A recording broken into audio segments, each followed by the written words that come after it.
Captain Jake Morrison stood on the bridge of the USS Defiance, watching the stars through the main view screen. The ship had been traveling through the Kepler 442 system for 3 days now, mapping planets and looking for signs of life. It was routine work, the kind that human crews had been doing for over 200 years. "Captain, I'm picking up something strange on long-range sensors," said Dr. Lisa Walsh from her science station. She was a tall woman with short brown hair who had spent most of her career studying alien worlds. "There's a massive object about 2 million kilometers away. It's artificial." Morrison walked over to her station. At 45 years old, he had been exploring space for 20 years and had never seen anything like what appeared on the screen. The object was huge, easily 5 times the size of any human ship ever built. Its design was unlike anything in human databases. "Commander Carter, what do you make of it?" Morrison asked his tactical officer. Ryan Carter, a former military academy graduate, studied the readings carefully. "It's definitely a ship, Captain. And it's powerful. I'm reading energy signatures that are off the charts. Whatever built this thing has technology we've never seen before." Amy Brooks, the communications officer, looked up from her station with excitement. "Captain, I'm receiving a transmission. It's on multiple frequencies, and it's directed at us." Morrison felt his heart rate increase. This was it. After centuries of searching, humanity had finally made contact with another intelligent species. "Put it on screen, Amy." The view screen flickered and changed. Instead of stars, they now saw the interior of what looked like a massive command center. Standing in the center was a creature unlike anything they had ever imagined. It was tall, almost 8 feet, with gray skin that looked like stone. Its eyes glowed red, and sharp teeth filled its mouth. When it spoke, its voice was deep and harsh. "I am War Marshal Kethtar of the Zephyrian Empire. You are in our territory. State your purpose or be destroyed." Morrison straightened his uniform and stepped forward. "This is Captain Jake Morrison of the United Earth vessel USS Defiance. We come in peace. We're explorers, seeking to learn about the galaxy and make contact with other civilizations." Kethtar's red eyes narrowed. "Peace?" The word seemed to disgust him. "You speak of peace like it means something. In this galaxy, only the strong survive. The weak serve or die. Which are you, humans?" Dr. Walsh moved closer to Morrison. "Captain, perhaps we should explain our civilization. They might understand if we tell them about Earth and our colonies." Morrison nodded. "War Marshal Kethtar, humanity controls several dozen star systems. We've built a peaceful alliance based on cooperation and trade. We don't seek conflict with anyone. Perhaps our peoples could benefit from working together." The alien leader threw back his head and laughed. It was a terrible sound that made the human crew uncomfortable. "Cooperation? You mean you've never conquered anyone? You've never taken worlds by force? How have you survived this long?" Quote, "We don't believe in conquest," Morrison explained. "We explore, we settle empty worlds, and we help other species when we can. Violence is something we try to avoid." Kethtar's expression changed from amusement to contempt. "Then you are weak, and the weak exist only to serve the strong. I will give you one chance. Captain Morrison, surrender your ship and your people. Become slaves of the Zephyrian Empire. Serve us, and you might live." Carter stepped forward angrily. "Captain, we can't let him talk to us like this. These creatures think they can just—" Morrison held up a hand to stop him. "War Marshal, we cannot accept your terms. We're a free people, but we don't want war either. Surely we can find some middle ground." "There is no middle ground," Kethtar snarled. "You will learn what happens to those who refuse the Empire's generosity." He gestured to someone off-screen. "Bring them in." The screen split, showing another part of the alien ship. 3 humans in diplomatic uniforms were dragged into view by Zephyrian soldiers. Morrison recognized them immediately. They were part of the diplomatic mission that had been sent to the outer colonies last month. Captain Morrison called one of the prisoners, a woman named Janet Pierce. "Don't believe anything they tell you. They attacked our ship without warning. They're killers." Kethtar smiled, showing his razor-sharp teeth. "These three were found in our space 2 weeks ago. They spoke the same words you do now. Peace, cooperation, weakness." He drew a large weapon from his belt. "Let me show you what the Empire does with weakness." "Wait," Morrison shouted, but it was too late. The weapon fired 3 times. The human diplomats fell to the floor and didn't get up. The alien soldiers dragged their bodies away like they were garbage. Amy Brooks gasped and covered her mouth. Dr. Walsh stared at the screen in shock. Carter's hand moved toward his sidearm, but Morrison grabbed his wrist. Kethtar holstered his weapon and looked directly at Morrison. "Now you understand. The Zephyrian Empire has conquered 17 civilizations across 3 star systems. We are the rulers of this part of the galaxy. And you, humans, are about to become our 18th conquest." The War Marshal walked closer to his own screen. "I know about your colony world. New Terra, isn't it? 2.5 million of your people live there. Here are my terms. You have 72 hours to evacuate that world and surrender it to the Empire. If you refuse, we will burn it from orbit. Every man, woman, and child will die." Morrison tried to keep his voice steady. "You can't be serious. Those are innocent people. Families, children, innocent?" Kethtar laughed again. "They are humans. They are weak. If they die, it will be because you chose pride over their lives. 72 hours, Captain. Then we will show the galaxy what happens to those who refuse the Empire." The transmission ended. The bridge fell silent, except for the quiet hum of the ship's engines. Carter was the first to speak. "Captain, we have to warn Earth.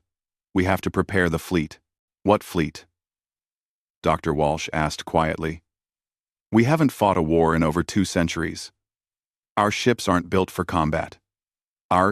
Amy Brooks turned from her station. "Captain, I'm detecting multiple ships moving toward us. Big ones." Morrison looked at the tactical display. 12 massive Zephyrian vessels were approaching at high speed. "All hands, prepare for emergency jump to faster than light speed. Set course for Earth. Maximum speed." As the USS Defiance jumped into hyperspace, its hull damaged by weapons fire from the alien ships, Morrison realized that everything had changed. Humanity was about to face its first war in generations, and they had no idea what they were up against. The peaceful age of exploration was over. The age of survival had begun. The emergency session of the United Earth Council began at midnight, Earth Standard Time. President Helen Carter sat at the head of the oval table, her face grave as she looked at the dozen leaders gathered around her. The holographic displays showed real-time data from across human space, and none of it was good. "Ladies and gentlemen, we're facing the greatest crisis in human history," President Carter began. "As you've all seen from the transmission, an alien empire has given us 72 hours to surrender the New Terra colony. If we refuse, they'll destroy it." Defense Minister Paul Rodriguez shifted uncomfortably in his chair. For the past 15 years, his job had been mostly ceremonial. Human space was peaceful. The biggest threats his department faced were asteroid strikes and equipment failures. "Madam President, our current military consists of exploration vessels and cargo ships. We have some defensive weapons, but nothing designed for actual warfare." Admiral Katie Sullivan, head of Earth's Stellar Defense Force, pulled up tactical displays on her tablet. "I've been reviewing our assets. We have 47 ships that could potentially be used in combat. Most are exploration vessels with basic shields and mining lasers. We have maybe a dozen ships with actual weapon systems, but they're designed for asteroid defense, not ship-to-ship combat." Dr. Gregory Adams, Earth's leading expert on alien life, had been studying the transmission recordings since they arrived. I've analyzed everything we know about these Zephyrians. They're clearly a warrior culture. Their technology appears superior to ours, at least in terms of weapons and armor. But there's something interesting about their psychology. President Carter leaned forward. What do you mean? They expect immediate surrender or total resistance. Look at how their leader reacted when Captain Morrison tried to negotiate. He couldn't understand the concept of compromise. This suggests they've never fought an enemy that adapted their tactics during a conflict. Rodriguez frowned. What good does that do us? We still don't have the ships or weapons to fight them. Maybe we don't need traditional weapons, came a new voice. Everyone turned to look at the large screen where AEG's, humanity's most advanced artificial intelligence, had appeared. The AI looked like a shifting pattern of light and data. I've been accessing historical military databases from before the peace accords. Humans fought wars for thousands of years before achieving galactic unity. The tactical knowledge still exists. Admiral Sullivan sat up straighter. You're talking about going back to our wartime roots? Aegis. Most of that information is classified or archived, and those tactics were for fighting other humans, not aliens with superior technology. Superior individual technology, yes, AEGs replied. But look at their approach. They sent one ship to deliver an ultimatum. They expect compliance or a conventional military response. They're not prepared for asymmetric warfare. Meanwhile, on New Terra, Colonial Governor Ben Foster was dealing with the practical reality of the crisis. His office was filled with colonial department heads, all talking at once about evacuation procedures, defensive positions, and civilian safety. Quiet! Foster shouted, and the room fell silent.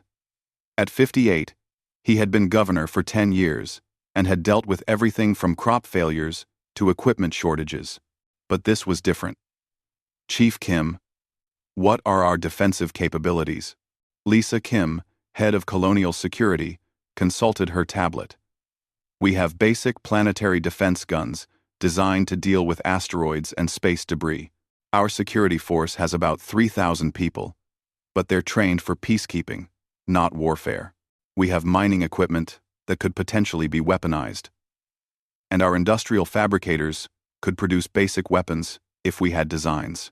Foster nodded grimly. What about evacuation? Impossible, said Transportation Chief Danny Walsh. We have maybe 50 ships capable of interstellar travel, and most of those are cargo vessels. To evacuate 2.5 million people, we'd need at least 500 ships and several months. We have 72 hours. Dr. Adams joined the conversation via hologram from Earth. Governor Foster, I don't think complete evacuation is the answer anyway. If we run, they'll just follow us to the next world. We need to make them understand that conquering humanity won't be as easy as they think. Back on Earth, President Carter was making the hardest decision of her career. Defense Minister Rodriguez, I'm authorizing you to activate the emergency defense protocols. I want our industrial facilities converted to weapons production immediately. Madam President, Rodriguez said carefully. You're talking about preparing for war. Are you certain this is the path we want to take? Carter looked around the table at the faces of humanity's leaders. These aliens murdered our diplomats in cold blood. They're threatening to burn an entire world. What choice do we have? AEGIS spoke up again. I've been analyzing human military history. The most successful human armies weren't always the ones with the best equipment. They were the ones that could adapt quickly and think creatively. The Zephyrians have conquered 17 civilizations. I suspect those civilizations all tried to fight them the same way. Admiral Sullivan was already making notes. What are you suggesting? Every species they've conquered was either technologically inferior or surrendered quickly. They've never faced an enemy that could match their adaptability.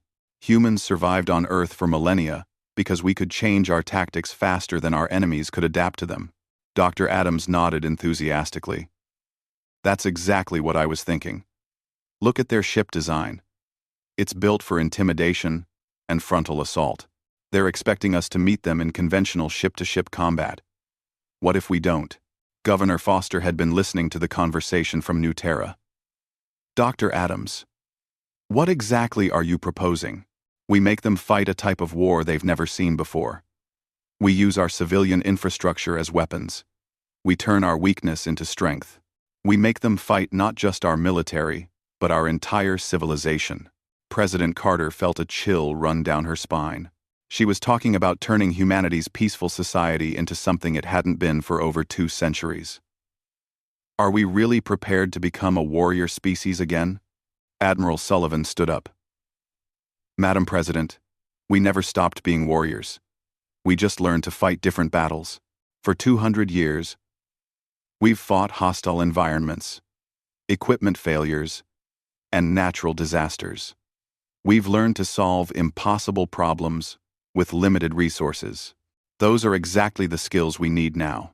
Aegis began displaying tactical scenarios on the main screen. I've run thousands of simulations. In conventional warfare, we lose. But if we fight unconventionally, using tactics the Zephyrians have never encountered, our odds improve significantly. Rodriguez was studying the data. You're talking about turning our entire civilization into a military force, using civilian ships as weapons platforms, converting industrial equipment into weapons, using our own infrastructure as a battlefield advantage. Exactly, Dr. Adams said. The Zephyrians see us as weak because we're peaceful. They don't understand that peace and weakness are not the same thing. We chose peace because we're strong enough to choose it. Now we're choosing war. Governor Foster made his decision first. I'm not evacuating New Terra.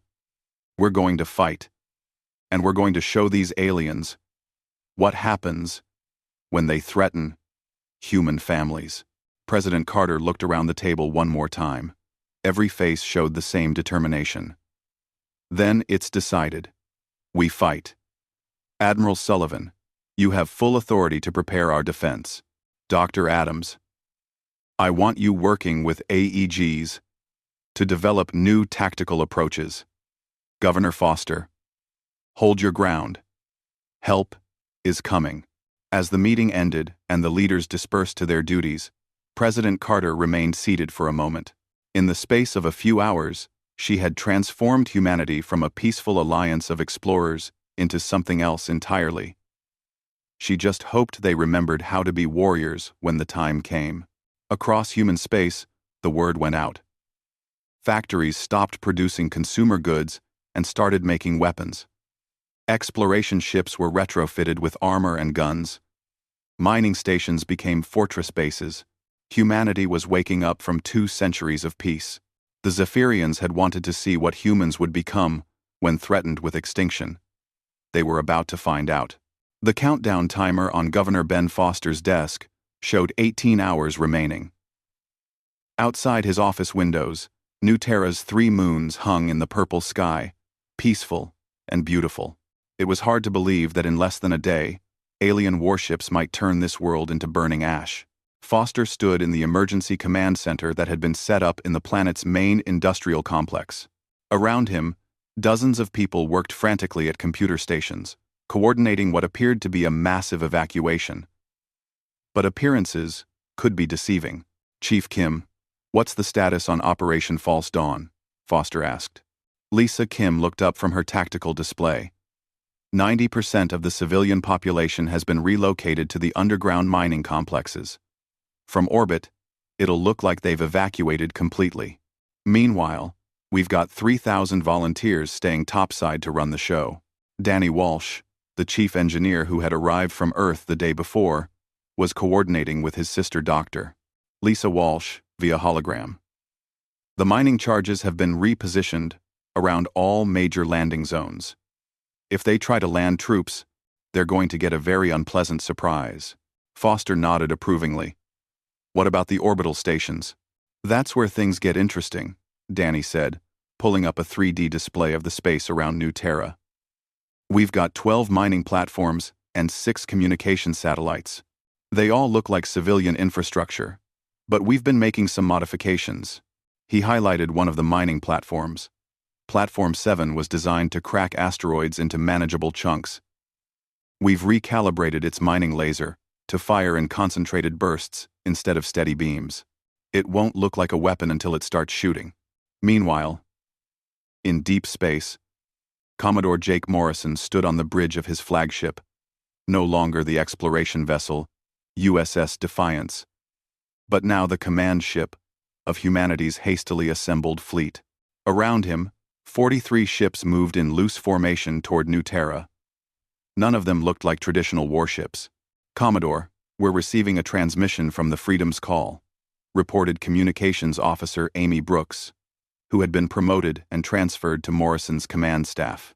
The main screen showed Captain Sandra Lopez, a cargo ship pilot who had volunteered to retrofit her vessel for combat. Behind her, Morrison could see her crew working frantically with equipment that definitely hadn't come from any military manual. "Commodore Morrison, we've finished installing the new weapon systems," Lopez reported. "Danny Walsh's team did amazing work.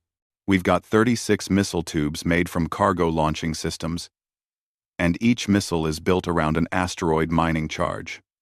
They pack enough punch to crack a small moon." Act 2. Act 2. Morrison smiled grimly. "And the Zephyrians will never see them coming until you fire. How's the Discovery Bay coming along?" "Notice. End of that. Notice-ibo. Notice-ibo. End-ibo." Another screen activated, showing Captain Neil Johnson aboard what had once been a deep space research vessel. "Our electronic warfare suite is operational, Commodore. We've turned our entire sensor array into a jamming system. When the aliens arrive, they're going to find their communications and targeting systems very confused." Dr. Lisa Walsh, now serving as the fleet's science coordinator, had been studying everything humanity knew about Zephyrian technology. "Commodore, I've been analyzing the sensor data from your encounter with their war marshal. Their ships are heavily armored and well-armed, but they seem to rely heavily on energy shields and direct-fire weapons." "Which means," Morrison asked, "which means they're probably not expecting physical projectile attacks or coordinated electronic interference. Their shields are designed to deflect energy weapons, not solid objects traveling at high velocity." Commander Ryan Carter, now serving as Morrison's tactical coordinator, was reviewing the battle plans. "It's crazy enough that it might work, Commodore. We hit them with everything at once.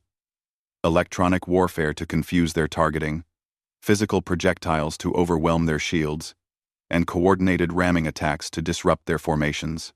Morrison felt his stomach tighten. "Ramming attacks, Commander." "Sir, some of our captains have volunteered for suicide runs if necessary. Captain Rodriguez, on the Earth's Pride, has already stripped his ship down to minimum crew and loaded it with explosives. If we can't win conventionally, we can at least make them pay a heavy price for their victory." The idea of sending brave volunteers to certain death made Morrison sick, but he understood the logic. Humanity was facing extinction. Desperate times called for desperate measures. Back on New Terra, the Zephyrian fleet appeared on long-range sensors exactly on schedule. Governor Foster watched the tactical display as 12 massive alien warships dropped out of faster-than-light travel at the edge of the system. "They're just sitting there," observed Chief Kim. "What are they waiting for?" Danny Walsh checked his instruments. "They're scanning the planet. Probably trying to figure out if we've evacuated or not." Foster activated the planetary communication system. "This is Governor Ben Foster of New Terra. I'm transmitting our surrender and the coordinates for our remaining population centers. Please don't hurt the civilians who couldn't be evacuated in time. It was a complete lie, of course." The coordinates led to empty buildings and abandoned structures. But the Zephyrians didn't know that. War Marshal Kethtar's voice came through the speakers, filled with contempt. "Pathetic. You humans truly are weak. We will occupy your world and add your people to our slave population. Prepare for landing." 6 of the 12 alien ships began moving toward New Terra's surface. The other 6 remained in orbit, probably to prevent any escaping ships.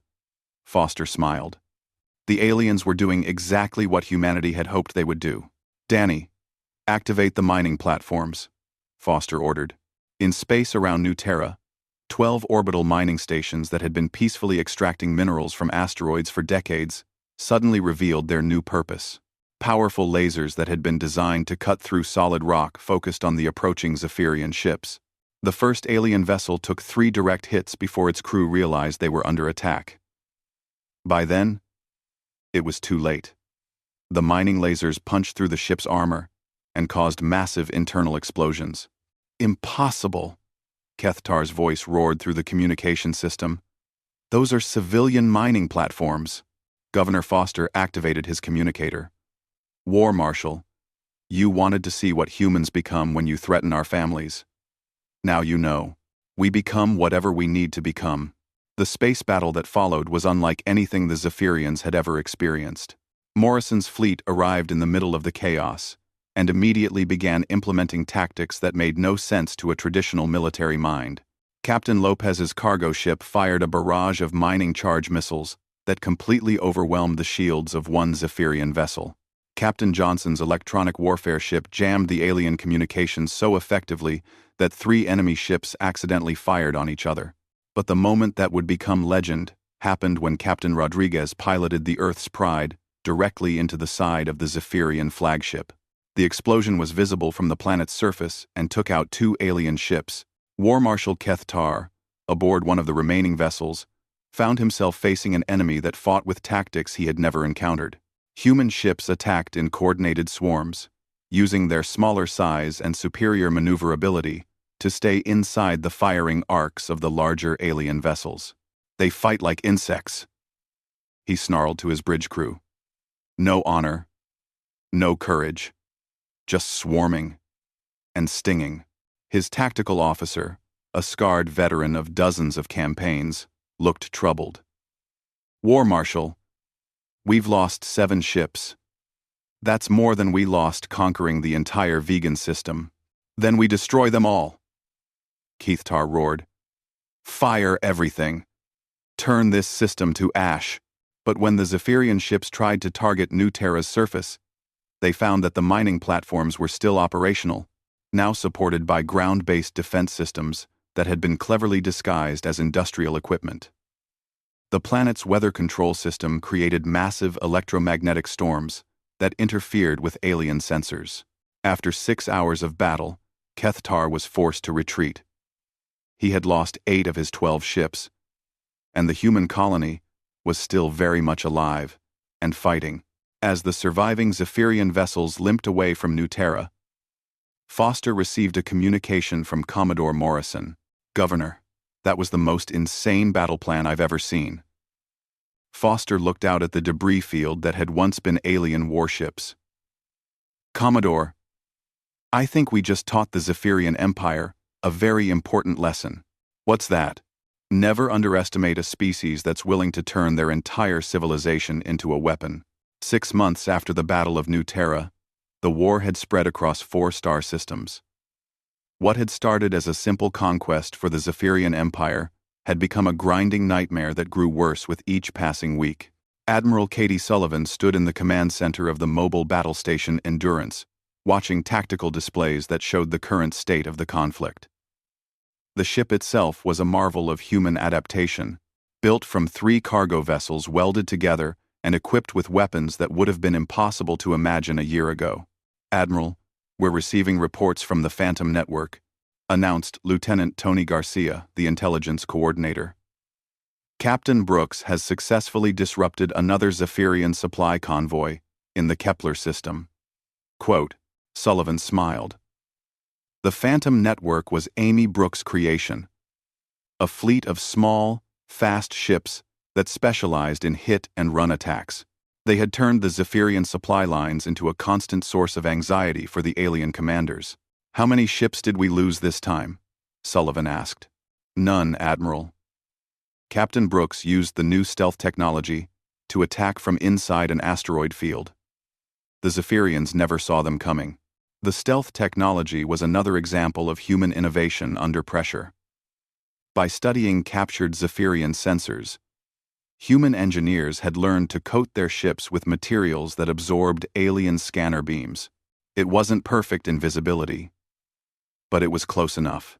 On the planet Kepler 442c, which humans had nicknamed Hope, Colonel Eric Hayes crouched in an underground tunnel system that stretched for hundreds of kilometers beneath the surface. Above him, Zephyrian forces controlled the planet's main cities and industrial centers. Below ground, humanity had built a hidden world. Colonel, the supply run from Tunnel Complex 7 was successful, reported Sergeant Maria Santos, emerging from a side passage covered in dirt and carrying a plasma rifle taken from a dead alien soldier. We've captured enough Zephyrian equipment to arm another 50 resistance fighters. Hayes nodded approvingly. The underground war on Hope had been going on for 4 months, and the aliens still didn't understand what they were fighting. Every time they thought they had cleared out human resistance, more fighters appeared from tunnels they didn't know existed. "What's the status on Operation Mole?" Hayes asked. Santos grinned. "The mining charges are in place under their main ammunition depot. When you give the signal, their entire base is going to disappear into a very large hole." This was the kind of warfare the Zephyrians had never encountered. They were used to conquering civilizations that fought pitched battles with armies and fleets. They didn't know how to deal with an enemy that treated every civilian as a potential soldier and every piece of infrastructure as a potential weapon. Back in space, the war had produced something entirely new. Human ships that combined alien technology with human tactical thinking. The USS Retribution, commanded by Captain Ryan Carter, was the first of these hybrid vessels. "Captain, we've got 3 Zephyrian destroyers approaching from the port side," reported his tactical officer, Lieutenant Sam Parker. Carter studied the enemy formation on his tactical display. "They're trying to box us in against that asteroid field. Standard Zephyrian tactic. Let's show them why that's a bad idea when fighting humans." The Retribution was built around the hull of a captured Zephyrian vessel, but its weapons and systems had been completely redesigned by human engineers. Instead of the heavy, direct-fire weapons the aliens preferred, it carried dozens of smaller, more flexible systems. "Launch hunter-killer drones," Carter ordered. "Target their engine systems, not their hulls." 50 small drones swarmed out of the Retribution's launch bays, each one equipped with high explosives and basic artificial intelligence. The Zephyrians tried to shoot them down, but the drones were too small and too numerous. When the drones reached their targets, they didn't try to destroy the alien ships. Instead, they attached themselves to critical systems and began sending out jamming signals that interfered with Zephyrian weapons and navigation. "Sir, the lead destroyer is dead in space," Parker reported. "The other 2 are trying to retreat, but their navigation systems are completely scrambled. Disable them and take prisoners," Carter ordered. "Dr. Adams wants to study more Zephyrian technology." Dr. Gregory Adams had become humanity's leading expert on alien biology and technology. Working from a secret research facility hidden inside an asteroid, he had made discoveries that were transforming the war. "The key to understanding the Zephyrians is their psychology," Adams explained to Admiral Sullivan during their weekly briefing. "They're not just a warrior culture. They're a culture that cannot conceive of any approach to conflict except total domination or total submission." Sullivan leaned forward with interest. "Explain.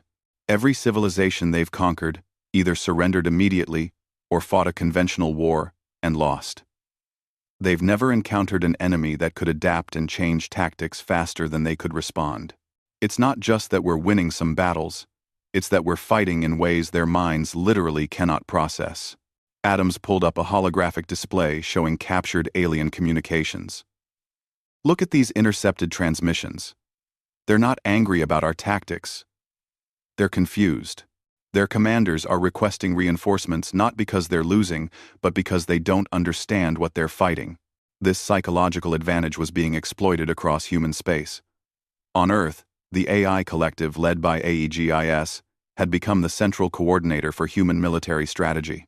Admiral Sullivan, I've been analyzing Zephyrian response patterns, AEGs reported during a strategy meeting. Their military doctrine is based on overwhelming force applied directly. When we attack their supply lines instead of their main fleets, it takes them an average of 3 weeks to adapt their strategy. By then, we've already moved on to a different approach. President Helen Carter, attending the meeting from Earth, looked tired, but determined. "What's our overall strategic position?" "Better than anyone expected," Sullivan replied. "We're not winning in the traditional sense. We don't have the ships or firepower to defeat them in direct combat.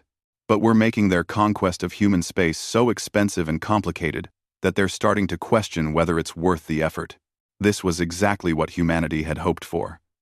They couldn't match the Zephyrian Empire's raw military power, but they could make victory so costly that the aliens would eventually look for easier targets. The turning point came during the Battle of the Outer Rim, when a massive Zephyrian fleet attempted to capture the mining colony at Epsilon Eridani. The colony was defended by only a small human force, but what the aliens found there changed the nature of the war forever. Commodore Jake Morrison, now commanding a fleet of 30 hybrid vessels, had prepared a surprise that would become legendary among human military historians. "War Marshal Kethtar, this is Commodore Morrison. I believe you remember me from our first meeting." On the main screen, Morrison could see the alien commander's rage-filled face. Kethtar had personally requested to lead this attack, hoping to finally crush the humans who had humiliated him at New Terra. "I remember you, human. Today you will pay for your insolence. Prepare to die." "Actually," Morrison replied calmly, "today, you're going to learn why human beings survived for millions of years on a planet that was constantly trying to kill them." Morrison's fleet was heavily outnumbered. But they weren't fighting alone. The mining colony had been turned into a massive trap. What looked like a simple industrial facility was actually a carefully designed killing ground. When the Zephyrian ships moved in to attack the colony, they found themselves caught in a crossfire between Morrison's mobile fleet and stationary weapons platforms that had been disguised as mining equipment. But that was just the beginning. "Now," Morrison said quietly, and pressed a button. The space around the colony suddenly filled with thousands of small objects that had been hidden in fake asteroid fields. Each object was a mine, equipped with simple guidance systems and powerful explosives. The Zephyrian fleet, designed for fighting other starships, had no defense against a minefield that materialized around them without warning. In the space of 10 minutes, they lost half their ships. But the real shock came when the surviving Zephyrian vessels tried to retreat. The space around them began to warp and distort as hidden gravity generators created artificial gravity wells that prevented faster-than-light travel. "Impossible!" Kethtar roared. "You cannot have such technology." Morrison's voice was calm and professional. "War Marshal, we've been building artificial gravity systems for centuries. We just never thought to use them as weapons before. You taught us that." For the first time in his military career, Kethtar found himself completely trapped. His remaining ships were surrounded by an enemy that fought with tactics he couldn't understand, using weapons that shouldn't exist. The battle ended with the capture of the entire Zephyrian fleet. Not destroyed. Captured. The aliens had never encountered an enemy that tried to take prisoners rather than simply killing everyone. As Kethtar was transported to a human prison facility, he realized that he was no longer fighting the same species he had encountered 6 months ago. Humanity had become something new. Something dangerous. Something that learned. 2 years after first contact, the Zephyrian Empire faced something it had never encountered in its 3,000-year history. Defeat. Not just a military setback, but the complete collapse of everything they thought they knew about warfare and conquest. Admiral Jake Morrison stood on the bridge of the USS Vengeance, humanity's first purpose-built warship. Unlike the converted cargo vessels and retrofitted exploration ships that had fought the early battles, this ship had been designed from the ground up as a weapon of war. But it was a uniquely human weapon. "Admiral, we're approaching the Zephyrian home system," reported Captain Sandra Lopez, who had been promoted from cargo ship pilot to fleet coordinator. Long-range sensors are detecting massive defensive formations around their homeworld. Morrison studied the tactical displays with satisfaction. The ship around him was a perfect example of what humanity had become during the war. It carried weapons systems copied from captured alien technology, but used them in ways no Zephyrian engineer had ever imagined. "Dr. Adams, what's the status on Operation Prometheus?" Morrison asked. Dr. Gregory Adams, now serving as the fleet's strategic advisor, consulted his tablet. "All systems are ready, Admiral. AEGIS has confirmed that our psychological warfare protocols are fully operational. Operation Prometheus was the culmination of 2 years of human adaptation and learning. It wasn't just a military campaign. It was a demonstration of what humanity had become, designed to end the war permanently." President Helen Carter's voice came through the communication system from Earth. "Admiral Morrison, you have authorization to proceed. The entire human alliance is behind you." Behind them wasn't just a fleet of warships. Following Morrison's battle group were hundreds of vessels carrying diplomats, scientists, engineers, and civilians from across human space. This wasn't an invasion. It was a migration.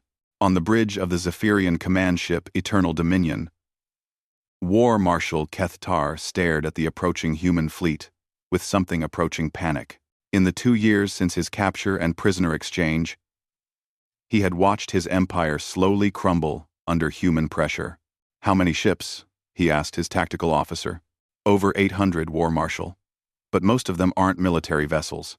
We're detecting cargo ships, passenger transports, and industrial fabrication units." Kethtar's red eyes narrowed in confusion.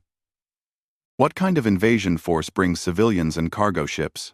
The answer came when Admiral Morrison opened a communication channel to the entire Zephyrian home fleet. "War Marshal Kethtar, this is Admiral Morrison. We've met before. I'm here to offer the Zephyrian Empire a choice." On his screen, Morrison could see the alien commander's hatred and confusion. Behind Kethtar, the bridge of the Zephyrian flagship showed dozens of officers monitoring what appeared to be the largest human fleet ever assembled. "You dare approach our homeworld with threats, human? We have 600 warships defending this system. Your cargo ships and civilian vessels will burn." Morrison smiled calmly. "War Marshal, let me explain what you're looking at. Those cargo ships carry industrial fabrication units that can build a space station in 6 weeks. Those passenger transports contain 50,000 human civilians who volunteered to come here. And those ships you think are unarmed? Well, you should know by now that humans don't believe in unarmed ships." To demonstrate his point, Morrison gave a signal. Across the human fleet, ships that looked like simple cargo vessels suddenly revealed hidden weapon systems. Mining ships extended drilling platforms that had been converted into massive projectile launchers. Even passenger transports deployed defensive systems that could double as offensive weapons. "Every human ship is a potential warship," Morrison explained. "Every civilian is a potential soldier. Every piece of equipment is a potential weapon. That's what you taught us about ourselves." But the real demonstration was yet to come. Morrison activated a new system that humanity had spent 2 years developing, based on captured Zephyrian technology, but improved with human innovation. "War Marshal, meet humanity's newest allies." The space around the human fleet suddenly filled with additional ships. Ships that looked exactly like Zephyrian vessels, crewed by beings that appeared to be Zephyrian soldiers. Kethtar's face showed complete confusion. "What trickery is this?" "No trickery," Morrison replied. "These are ships crewed by Zephyrians, real ones, members of your own species who have joined humanity." It was true. During the 2-year conflict, thousands of Zephyrian prisoners and defectors had been exposed to human culture. They had learned about concepts like cooperation, individual choice, and peaceful coexistence. Many had chosen to abandon the empire and join humanity instead. Dr. Adams had spent months studying this phenomenon. "Admiral, The Zephyrian defectors report that their own species has been questioning the Empire's methods since our war began. Apparently, watching humans fight has made them reconsider their own approach to conflict. One of the defector ships moved forward, and its captain appeared on Morrison's screen alongside Kethtar. The rebel Zephyrian looked exactly like any other member of his species, except for the human uniform he wore. "War Marshal," the defector said in accented English. "I am Commander Veltar, formerly of the Zephyrian Third Fleet. I speak for 300 ships and 40,000 warriors who no longer serve the Empire." Kethtar stared at his former subordinate with shock and rage. "Traitor! You have betrayed your own species!" "No," Veltar replied calmly. "I have chosen a better path. The humans have shown us that strength does not require cruelty, that victory does not require slavery, that a civilization can be powerful without being evil." Morrison stepped forward again. "War Marshal, this is the choice I'm offering your empire. Join the growing alliance of free worlds. Learn to cooperate instead of conquer. Help us build something better than what either of our species could achieve alone." Kethtar's response was exactly what Morrison expected. "Never. The Zephyrian Empire will never bow to inferior species. We will fight to the last warrior." "That's unfortunate," Morrison said quietly. "But also, your choice to make. What happened next would be studied by military historians for centuries. The human fleet didn't attack the Zephyrian Home Defense Force. Instead, they simply dispersed throughout the system and began working. Cargo ships deployed industrial fabrication units that started building structures in space. Passenger transports landed on uninhabited worlds and established colonies. Mining ships began extracting resources from asteroids. In the space of 6 hours, humanity had established a permanent presence in the Zephyrian home system. "What are you doing?" Kethtar demanded. "We're building a civilization," Morrison explained. "Right here. We're going to show your people what's possible when you choose cooperation over conquest. Some of them will join us. Others will continue to support the Empire. But everyone will have a choice." It was psychological warfare on a scale never before attempted. Instead of trying to defeat the Zephyrian Empire militarily, humanity was offering an alternative. They were demonstrating that strength and success didn't require domination and violence. Over the following months, the strategy worked exactly as planned. Thousands of Zephyrians defected to the human alliance. Entire planets declared independence from the Empire and requested human protection. The Zephyrian military found itself fighting not just humans, but growing numbers of their own people. The final confrontation came when Emperor Zephkol himself, the supreme ruler of the Zephyrian Empire, requested a meeting with President Carter. The meeting took place aboard a neutral station that had been built specifically for the purpose. President Carter, now in her second term, sat across a table from an alien ruler whose empire was crumbling around him. "President Carter," the Emperor said in carefully learned English, "my generals tell me that we cannot win this war. Not because your military is stronger than ours, but because you fight with weapons we do not understand." Carter nodded respectfully. "Your empire has great strength, Your Majesty. But you've been using that strength to force others to submit. We've been using our strength to help others choose freely. And that is why you win? That's why everyone wins," Carter replied. "When people choose to work together instead of being forced to submit, everyone benefits. Your own people are discovering this. That's why so many of them have joined us." The Emperor was quiet for a long time. Finally, he spoke again. "What would you have us do? Surrender our empire? Abandon our traditions?" "Keep your traditions," Carter said. "Keep your strength. Keep your pride. But use them to build instead of to destroy. Use them to protect instead of to conquer. Use them to create instead of to dominate." The peace treaty that ended the war was unlike any document in galactic history. The Zephyrian Empire wasn't dissolved or conquered. Instead, it was transformed. It became a member of the growing alliance of free worlds, contributing its military strength to protecting smaller civilizations instead of conquering them. War Marshal Kethtar, in a ceremony that was broadcast across both human and Zephyrian space, formally presented his sword to Admiral Morrison, but instead of surrendering it, he offered it as a symbol of partnership. "Admiral Morrison," Kethtar said, his voice carrying a respect that had been hard-earned. "We challenged humanity because we thought you were weak. We have learned that peace and weakness are not the same thing. You have taught us what true strength looks like." Morrison accepted the sword with equal ceremony. War Marshal. Humanity learned something too. We learned that we never stopped being warriors. We just became the kind of warriors who fight for something instead of against something. As the ceremony concluded and representatives from dozens of species gathered to celebrate the new alliance, Dr. Adams made a final observation in his report to the human government. The Zephyrians asked what humanity becomes when challenged with extinction. The answer is, we become whatever we need to become, without losing sight of what we choose to be. We became warriors again, but we remained builders. We became conquerors, but we remained teachers. We became strong enough to destroy our enemies, and wise enough to turn them into allies instead. The galaxy had learned an important lesson about humanity. When pushed to the edge of extinction, humans didn't just survive. They evolved. They adapted. They transformed not just themselves, but everyone around them. And in the end, everyone was stronger for it.